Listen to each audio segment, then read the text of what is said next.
I'm curious, first question, do you think there's a chance this might never launch because there's so much regulatory scrutiny already in the US, calls for hearings, in Europe where they kind of criticize everything. Do you think it's possible that we never actually see this project? I mean, possible. I think all of this is propped up on this big assumption that it's going to get the green light from regulators, not only here in the US, but abroad and globally.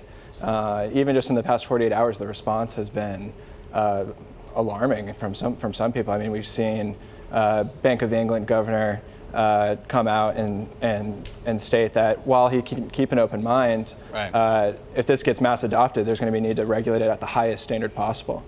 Fed Chair Powell echoing the same sentiment, even all the way down the line to presidential candidate Elizabeth Warren coming out with statements about data and privacy and just the black cloud that hangs around Facebook. So I think it's definitely not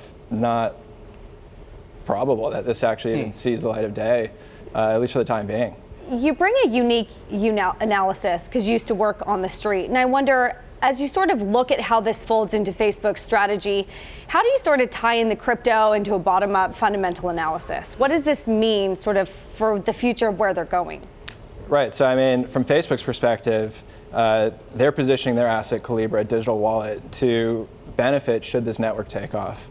And there's a lot of things they can do with that. Obviously, there's a lot of questions on how they're going to monetize that, whether that's going to be in Facebook's other IP assets, whether that's Messenger, WhatsApp, even Instagram. And yeah, I mean, it's just a big question right now. Yeah. There's just not many details yet. I mean, you brought up some of the issues with, you mentioned the central bank governor, Carney, over at the BOE, who I think used the word that this would basically become instantly systemic, should it come out. And we've heard a lot of rhetoric from lawmakers but in the U.S., but right now there really is no regulatory mechanism in place, certainly not in the U.S. and not even in Europe. So I'm wondering that, does Facebook to a certain extent have an advantage here? Is that if they can get this rolled out quickly enough, they could sort of get ahead of any sort of legislative and regulatory action. Right, well, that's a lot of the initial feedback we've heard so far is, why this looks rushed. Like, why did they get this out there? There's still so much that needs to be figured out. But on the other side of it, they're putting this out, really looking for community feedback from the regulators. They've been in talks with them now for months.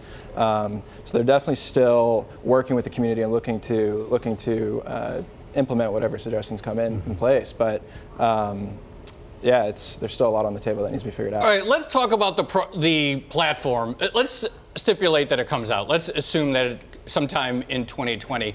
What do you think the biggest opportunity for it from a market perspective is? Because it's probably not going to go after sort of the same weird whatever use cases that traditional cryptocurrencies are used for. Where do you see the real opportunity? Well, it seems like the low-hanging fruit is within remittances. All right, that's what they're really pitching it as, not only financial inclusion and this aspirational bring in the unbanked, 1 billion plus people into the global economy, but let's go after the remittance market. And it seems like the market actually is taking that as, like, taking it in stride. The largest remittance player in the world, Western Union, opened down 3% on the announcement of Libra. And still, even with the FOMC press conference yesterday, markets rising off of that, still hasn't recovered that. So the market's taking it as a possibility that Libra could actually attack that remittance market. And on the remittance issue, I mean, I felt like so many people looked at this announcement solely from the U.S. perspective. And the remittance thing is a huge issue when you get into Africa, Asia, and some of these countries, particularly those countries that are reliant on something like WhatsApp. How much is this more of a play for those types of customers and those types of Facebook and WhatsApp users as opposed to people like us here in the United States? Absolutely. So the World Bank estimates that this past quarter for a $200 transaction, the average global fee was 7%. Banks were at 11%. So there's opportunity there. I mean, that's pretty high costs. That said, if you read the terms in the data policy for Facebook's Libra, it mentions that they're not going to be servicing countries that have bans on crypto. And the two largest remittance corridors, India and China, fall under that category. And so if you look at last year's 2018 volumes, that's a quarter of the volumes of the remittance market that won't be on Libra's rails.